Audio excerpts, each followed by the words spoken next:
Good morning, students. Today I am going to teach you imperative direct indirect. What? Imperative direct indirect. In imperative direct indirect हमें दो लोगों के बीच में relation देखना पड़ता है. क्या? दो लोगों के बीच में रिलेशन देखना पड़ता है कि दो लोगों के बीच में रिलेशन क्या है.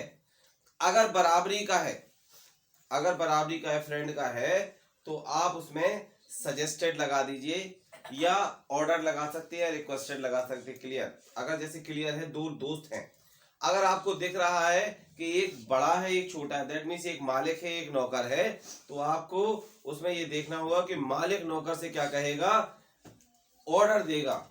मालिक हमेशा क्या करेगा, ऑर्डर देगा. और अगर नौकर मालिक से कह रहा है, नौकर अगर मालिक से कह रहा है तो वो क्या करेगा, रिक्वेस्ट करेगा. ठीक है. इसी तरह से हम ये देखते हैं, अगर टीचर स्टूडेंट से कह रहा है तो क्या करेगा, ऑर्डर करेगा. ठीक है. और अगर स्टूडेंट टीचर से कह रहा है तो क्या कहेगा, रिक्वेस्ट करेगा. क्या करेगा, रिक्वेस्ट करेगा.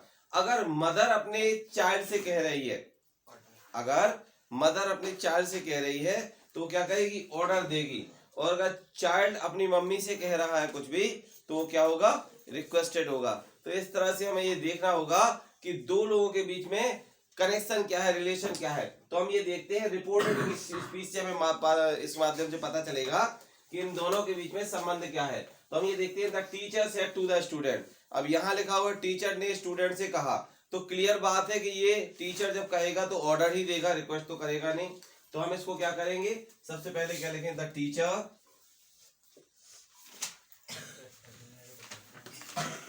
requested, oh no, not requested, the teacher ordered the students. अच्छा, एक हिसाब से देखा जाए तो ये कठिन है, लेकिन अगर एक हिसाब से देखा जाए बहुत सरल है. तो आपने क्या किया कि रिपोर्टिंग स्पीच में चेंज कर दिया, सेट टू को कर दिया ऑर्डर्ड में, और कनेक्शन देखना है इन दोनों के बीच में रिलेशन क्या है. तो रिलेशन के माध्यम से हमें पता चला कि टीचर ने ऑर्डर दिया स्टूडेंट्स को, तो टीचर ऑर्डर द स्टूडेंट. अब यहाँ क्या करेंगे, ये इम्पेरेटिव सेंटेंस है, तो क्या करेंगे, इसमें सिर्फ टू लगाएंगे, वो भी स्मॉल लेटर में टू, और उसके बाद पूरा सेंटेंस कॉपी कर देंगे. क्या करेंगे, ये सिट डाउन है तो सेट का जो एस है कैपिटल स्मॉल लेटर से आ जाएगा, to sit down. Clear? To sit down क्या हुआ. तो आपने देखा होगा कि डायरेक्ट इनडायरेक्ट आपने अभी तक बहुत सारे बनाए हैं. आपने अफर्मेटिव बनाए, आपने नेगेटिव बनाए, आपने इंटेरोगेटिव बनाए, लेकिन इस जितना सरल कोई नहीं है. तो क्या किया आपने, सेट टू को सिर्फ ऑर्डर में चेंज किया. ठीक है. उसके बाद यहाँ जो इम्पेरेटिव, देखिए इम्पेरेटिव सेंटेंस में ही टू लगता है, तो आपने टू लगाया, वो भी स्मॉल लेटर में. उसके बाद जो सेंटेंस पूरा है उसको कॉपी कर दिया, और वो भी स्मॉल लेटर में. क्या किया, यहाँ पे सिट डाउन लिख दिया. इजी लगता है, सरल है कि नहीं है. अब चलिए हम दूसरा एक और सेंटेंस को यूज करें, servant said to the master. अब सर्वेंट ने मास्टर से कहा, मतलब नौकर ने मालिक से कहा. तो नौकर अगर मालिक से कहेगा तो क्या कहेगा, रिक्वेस्ट करेगा. क्लियर? तो हम ये देखेंगे, द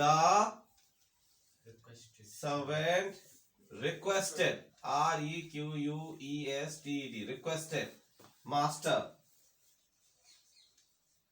अब फिर आप जानते हैं क्या करना है, आपको टू लगाना है. अच्छा, प्लीज को नहीं लिखेंगे, प्लीज की जगह हमने रिक्वेस्टेड लगा दिया, तो टू लगाया हमने स्मॉल लेटर में. टू फॉरगिव, तो फॉरगिव लगा लिया हमने, फॉरगिव. अब लेकिन मी, जैसा कि आप जानते हैं कोई अगर प्रोनाउन आता है तो वो तो चेंज करना पड़ेगा. तो मी मतलब क्या है, यहाँ पे मी है, आई और मी, और ये किसके अकॉर्डिंग चेंज होता है, सब्जेक्ट के अनुसार. तो इस रिपोर्टिंग स्पीच में सब्जेक्ट क्या है आपका, सर्वेंट है. तो सर्वेंट क्या है, एक लड़का है, तो ये क्या हो जाएगा, ही का जो ऑब्जेक्टिव केस में यूज करते हैं वो क्या करते हैं, हिम, टू फॉरगिव हिम. ठीक है. अब एक और सेंटेंस को हम यूज करें, mother said to daughter.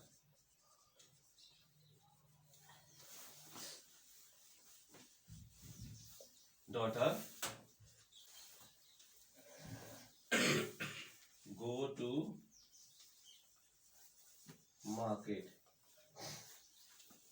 Clear. अब यहाँ देखें आप कि मदर से टू डॉटर, मदर ने डॉटर से कहा, तो अब मम्मी ने अगर डॉटर से कहा तो रिक्वेस्ट तो की नहीं होगी।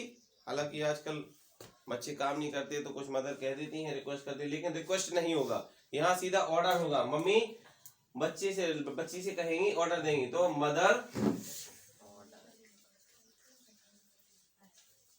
ऑर्डर्ड डॉटर,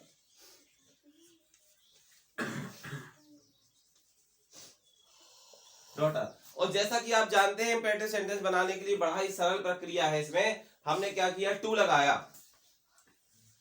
और जो गो हमारा जो कैपिटल लेटर से था उसको स्मॉल लेटर से कर दिया, to go to market. Clear. तो इस तरह से आपने देखा कि कितने आसानी से हमने जो सबसे ज्यादा टफ टास्क की थी इम्पेरेटिव सेंटेंस की उसको यूज कर लिया। हमें बस दो लोगों के बीच में रिलेशन देखना है, रिलेशन के बाद क्या करेंगे, या तो रिक्वेस्टेड लगाएंगे या ऑर्डर लगाएंगे या इंक्वायर्ड लगाएंगे। दूसरा क्या है, उसके बाद कंजक्शन के रूप में हम यहाँ टू का प्रयोग करेंगे, वो भी स्मॉल लेटर से। और जो हमारा इम्पेरेटिव सेंटेंस होगा, इम्पेरेटिव सेंटेंस हम स्मॉल लेटर से लिख के और पूरा का पूरा सेंटेंस को कॉपी कर देंगे। क्लियर। केवल अगर प्रोनाउन अगर अब मिलता है आपको कहीं बीच में, तो प्रोनाउन को आपको चेंज करना है। Okay, thank you.